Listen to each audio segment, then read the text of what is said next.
कभी कभी मोहब्बत पूरी नहीं होती, मगर उसका दर्द जिंदगी भर साथ रहता है। यह कहानी है आरव और आयशा की, दो मासूम दिल जो एक दूसरे के लिए बने थे, लेकिन किस्मत ने उन्हें जुदा कर दिया। उनकी अधूरी मोहब्बत, उनकी तन्हाई और उनके दर्द को महसूस कीजिए इस कहानी में। हम आपसे निवेदन करते हैं कि अगर आप कहानी को पूरा सुनेंगे तो मजा आ जाएगा। अगर आपको कहानी पसंद आए तो चैनल को लाइक, शेयर और सब्सक्राइब करना न भूलें। कुछ मोहब्बतें अधूरी रहकर ही मुकम्मल होती हैं। तो आइए शुरू करते हैं हम आपकी अपनी रोमांटिक लव स्टोरी, दर्द भरा अफसाना। जिंदगी की सबसे खूबसूरत बातें अक्सर वहीं से शुरू होती हैं जहां हम उम्मीदें कम रखते हैं। और आरव की कहानी भी कुछ ऐसी ही थी। लखनऊ शहर की पुरानी गलियों में, इमामबाड़े के पास वाली तंग गलियों में एक छोटा सा मोहल्ला था। वही रहता था आरव, एक साधारण सा लड़का। आंखों में सपने, लेकिन सपनों को पूरा करने के लिए जेब में पैसे नहीं। उसके पिता सरकारी स्कूल में मास्टर थे और माँ घर संभालती थीं। आरव कॉलेज में पढ़ता था, अंग्रेजी साहित्य, किताबों और शेरो शायरी का उसे शौक था। दोस्तों के बीच हमेशा हंसता, मगर दिल के किसी कोने में एक खालीपन हमेशा रहता। वो खालीपन किससे भरेगा ये उसे नहीं पता था, जब तक कि उसने उसे पहली बार नहीं देखा। वो बरसात का दिन था। कॉलेज की लाइब्रेरी के बाहर गीली सीढ़ियों पर कोई लड़की बैठी थी। उसके हाथ में किताब थी, गालिब का दीवान। काले रंग का दुपट्टा भीगकर उसके कंधे से चिपका हुआ था। बालों से पानी की बूंदें टपक रही थीं। आरव की नजर उस पर ठहर गई। किताब गीली हो जाएगी, आरव ने धीरे से कहा। लड़की ने पलटकर देखा। बड़ी बड़ी आंखें, जिनमें मासूमियत और जिज्ञासा दोनों थी। किताब अगर गीली हो भी जाए तो भी अल्फाज सूखते नहीं, उसने मुस्कुराकर जवाब दिया। यही थी आयशा। उस दिन की वो छोटी सी मुलाकात शायद एक इत्तेफाक थी, लेकिन आगे चलकर यही इत्तेफाक उनकी जिंदगी की सबसे बड़ी दास्तान बन गया। लाइब्रेरी में अक्सर उनकी मुलाकात होने लगी। आरव किताबें खोजता और आयशा अक्सर वही शेल्फ पर मिल जाती। तुम भी गालिब पढ़ते हो? हाँ, मगर गालिब को समझने के लिए दिल चाहिए, दिमाग नहीं, आरव ने हंसते हुए कहा। आयशा मुस्कुरा दी। तो फिर तुम्हारे पास वो दिल है? आरव उस हंसी में खो गया। पहली बार उसे लगा कि कोई उसकी शायरी, उसके अल्फाज, उसके जज्बात को सच में समझ रहा है। धीरे धीरे दोनों साथ बैठने लगे। कैंटीन की चाय, कॉलेज की गैलरी और वो शामें जब सूरज डूबते वक्त दोनों बस खामोशी में बैठे रहते। आयशा बातूनी थी। उसे छोटी छोटी चीजों में खुशी मिलती थी। बारिश में भीगना, सड़क किनारे भुट्टा खाना और झूले पर बैठकर झूलना। एक दिन उसने आरव से कहा, तुम्हें पता है जिंदगी बहुत छोटी होती है, हमें हर पल जीना चाहिए। आरव ने उसकी आंखों में देखा और धीरे से कहा, अगर तुम साथ हो तो हर पल जी सकता हूं। वो लाल हो गई और उसकी आंखों में कुछ ऐसा चमका जिसे आरव ने सिर्फ किताबों में पढ़ा था, मोहब्बत। समय के साथ उनकी दोस्ती गहरी होती गई। अब वो दोनों एक दूसरे की जिंदगी का हिस्सा बन चुके थे। रात को घंटों फोन पर बातें करना, छोटी छोटी बातें शेयर करना और एक दूसरे के बिना दिन अधूरा लगना, ये सब उनके लिए आम हो गया था। एक शाम गोमती नदी के किनारे बैठकर आयशा ने कहा, अगर मैं तुम्हें कभी खो दूं तो? आरव ने तुरंत उसका हाथ पकड़ लिया। ये सोच भी मत, तुम मेरी आदत हो, मेरी सांसों की तरह। मैं तुम्हें कभी नहीं खो सकता। उसने झुककर कसम खाई। जिंदगी चाहे जैसे मोड़ ले, मैं हमेशा तुम्हारे साथ रहूंगा। आयशा की आंखों में आंसू आ गए।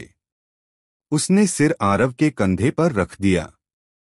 कभी कभी मोहब्बत को शब्दों की जरूरत नहीं होती, लेकिन एक दिन आरव ने अपनी हिम्मत जुटाकर कह ही दिया, आयशा, मैं तुमसे मोहब्बत करता हूँ। इतनी कि अगर मोहब्बत को तोलने का कोई तराजू हो तो मेरा प्यार उसमें समा ही न पाए। आयशा ने चुपचाप उसकी तरफ देखा, फिर धीरे से बोली, मुझे भी यही कहना था, मगर डरती थी। उस दिन आसमान में तारे कुछ ज्यादा ही चमक रहे थे, जैसे खुदा ने उनकी मोहब्बत पर अपनी मोहर लगा दी हो।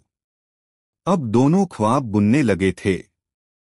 हम साथ में एक छोटा सा घर लेंगे, छत पर बहुत सारे पौधे होंगे और हर सुबह साथ चाय पिएंगे। ये ख्वाब उनके लिए किसी जन्नत से कम नहीं थे। आरव ने कॉलेज के बाद नौकरी की तैयारी शुरू कर दी। वो चाहता था कि आयशा के लिए, उनके आने वाले कल के लिए कुछ बेहतर बना सके।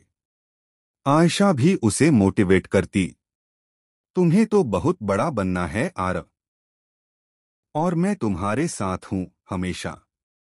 लेकिन जिंदगी हमेशा आसान नहीं होती, और उनकी मोहब्बत का पहला इम्तिहान बहुत जल्द आने वाला था। आयशा के घर की हालात कुछ अलग थे। उसके अब्बा काफी सख्त इंसान थे। उन्हें लड़कियों की पढ़ाई से ज्यादा उनकी शादी की फिक्र रहती थी, जबकि आयशा पढ़ाई और अपने सपनों में आगे बढ़ना चाहती थी। आरव उसकी ताकत था, मगर वो जानती थी कि घर वालों की सोच इतनी आसानी से नहीं बदली जा सकती। उनकी मोहब्बत की कहानी उस मोड़ पर पहुंच चुकी थी जहां सब कुछ बहुत खूबसूरत लग रहा था, लेकिन वही किसी कोने में आने वाले तूफान की आहट भी सुनाई देने लगी थी। आरव को लगता था कि अगर वो मेहनत करे तो एक दिन आयशा को उसका हकदार बना देगा। आयशा को लगता था कि अगर उनका प्यार सच्चा है तो दुनिया की कोई ताकत उन्हें अलग नहीं कर सकती। लेकिन किस्मत के खेल किसी और ही राह पर थे। आयशा की जिंदगी के रास्ते बदलने लगे थे। कॉलेज की आखिरी परीक्षाएं नजदीक थीं और उसके अब्बा पहले ही उसके रिश्ते की बातें करने लगे थे। घर में माहौल बदल चुका था। जब भी कोई मेहमान आता, आयशा का दिल धड़क उठता कि कहीं उसके लिए रिश्ता न ले आए हों। एक शाम उसने कांपते हुए हाथों से आरव को फोन लगाया। आरव, मुझे बहुत डर लग रहा है। क्यों? अब्बा मेरी शादी की बात कर रहे हैं। उनका कहना है कि अब पढ़ाई लिखाई बहुत हो गई, अब घर संभालने का वक्त है। आरव चुप रहा। उसके पास उस वक्त कोई जवाब नहीं था, मगर उसके दिल में एक आग जल उठी। तुम फिक्र मत करो आयशा, मैं हूं ना, मैं सब संभाल लूंगा। मगर कैसे? तुम अभी पढ़ाई पूरी कर रहे हो, नौकरी लगी नहीं है। अब्बा सुनेंगे क्या? आरव ने दृढ़ आवाज में कहा। प्यार में विश्वास हो तो सारी दुनिया झुक जाती है। आयशा ने आंसू रोकने की कोशिश की। काश सब इतना आसान होता आरव। उस रात दोनों सो नहीं पाए। एक तरफ उम्मीद थी, दूसरी तरफ हकीकत। अगले कुछ हफ्तों में हालात और बिगड़ गए। एक बड़े खानदान से रिश्ता आया। लड़का इंजीनियर था, विदेश में नौकरी करता था। आयशा के अब्बा को यही चाहिए था। उन्होंने बिना देर किए हाँ कह दी। आयशा ने बहुत मिन्नत की, अब्बा मुझे अभी शादी नहीं करनी। लेकिन जवाब हमेशा एक ही मिलता, लड़कियां ज्यादा पढ़ लिख लें तो सिर चढ़ जाती हैं। अब घर बसाने का वक्त है। आयशा टूटने लगी। वो हर रोज आरव से मिलती, कभी आंसुओं में, कभी खामोशी में। आरव, मैं क्या करूं? लड़ जाओ आयशा, अपने लिए, हमारे लिए। मैं कोशिश कर रही हूं, मगर उनकी जिद मेरे प्यार से बड़ी है।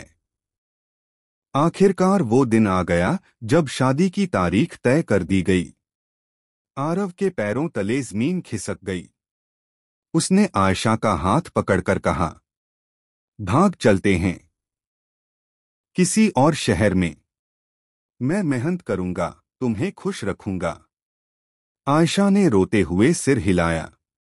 नहीं आरव, मैं अपने परिवार को इस तरह शर्मिंदा नहीं कर सकती। मैं मजबूर हूं।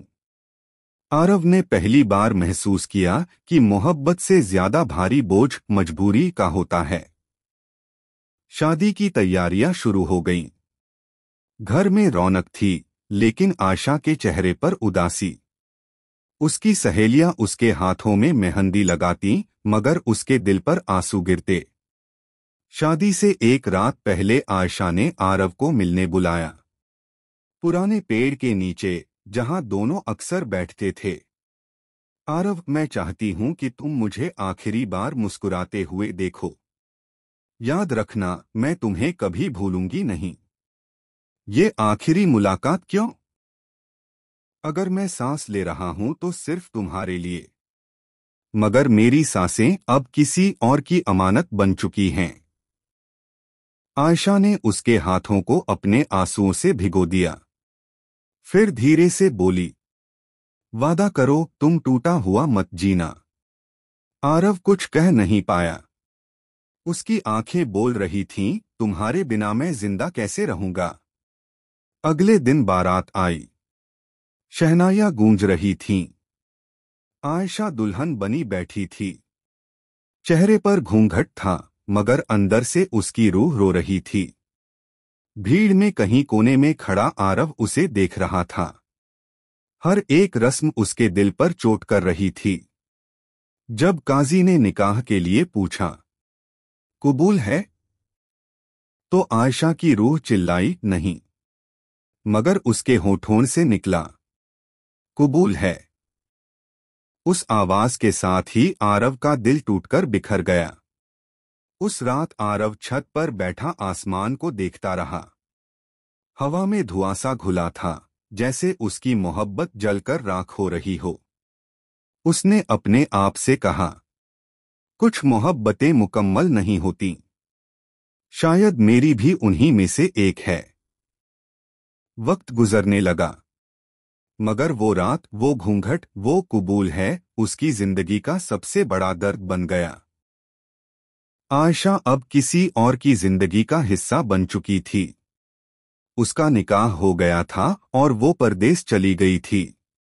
लखनऊ की गलियां, वो पुरानी लाइब्रेरी, गोमती का किनारा, सब कुछ अब सिर्फ यादें बनकर रह गया था। आरव ने बाहर से खुद को संभालने की कोशिश की। वो कॉलेज की डिग्री लेकर नौकरी ढूंढने लगा, मगर दिल का खालीपन हर वक्त उसके साथ था। लोग उसे हंसता हुआ देखते, मगर उसकी मुस्कान सिर्फ दिखावा थी। रात को अकेले कमरे में बैठकर वो वही शेर पढ़ता जो कभी आयशा को सुनाया करता था। कभी किसी को मुकम्मल जहां नहीं मिलता, कहीं ज़मीं तो कहीं आसमां नहीं मिलता। वो अक्सर एक डायरी में लिखता, आज भी मैं तुझे उसी पेड़ के नीचे ढूंढता हूँ आयशा, जहां तूने आखिरी बार मेरा हाथ थामा था। दिन महीने बने, महीने साल। वक्त गुजरता गया, लेकिन उसका जख्म भरा नहीं। कभी कभी वो स्टेशन पर चला जाता, भीड़ में खड़ा होकर ट्रेनों को देखता। उसे लगता कि हर जाती हुई ट्रेन में शायद आयशा बैठी हो और वो उतरकर फिर से उसके पास चली आए। लेकिन ऐसा कभी नहीं हुआ। वो अपने काम में डूब गया। एक छोटे से ऑफिस में नौकरी मिली। धीरे धीरे उसने कुछ तरक्की भी की। मगर जिंदगी में चाहे जितनी ऊंचाई पाले, दिल के खालीपन को कोई नहीं भर पाया। आयशा की यादें उसके लिए साए की तरह थीं। कभी खुश कर देती, कभी रुला देती। एक बार किसी शादी में गया तो दुल्हन की मेहंदी देख अचानक उसकी आंखें भीग गईं। उसे वो रात याद आ गई जब आयशा के हाथों में मेहंदी लगी थी और उसने उससे आखिरी मुलाकात की थी। वक्त की रफ्तार सबके लिए तेज थी, मगर आरव के लिए थम सी गई थी। फिर एक दिन कई सालों बाद किस्मत ने अजीब खेल खेला। बरसात का मौसम था। आरव ऑफिस से लौट रहा था। स्टेशन पर भीड़ थी। अचानक उसकी नजर एक औरत पर पड़ी। वो भीग रही थी, हाथ में एक बच्ची थी। बच्ची बार बार रो रही थी। आरव की सांस अटक गई। वो आयशा थी। चेहरे पर वक्त की लकीरें थीं, मगर आंखें वही थीं, बड़ी, गहरी और उदास। आरव जड़ हो गया। वो कुछ कह नहीं पाया, सिर्फ उसकी तरफ देखता रहा। आयशा ने भी उसे देख लिया। दोनों की आंखें मिलीं, जैसे बरसों का सैलाब एक नजर में बह गया हो। कुछ देर तक दोनों खामोश खड़े रहे। फिर आयशा धीरे से उसके पास आई। कैसे हो आरव?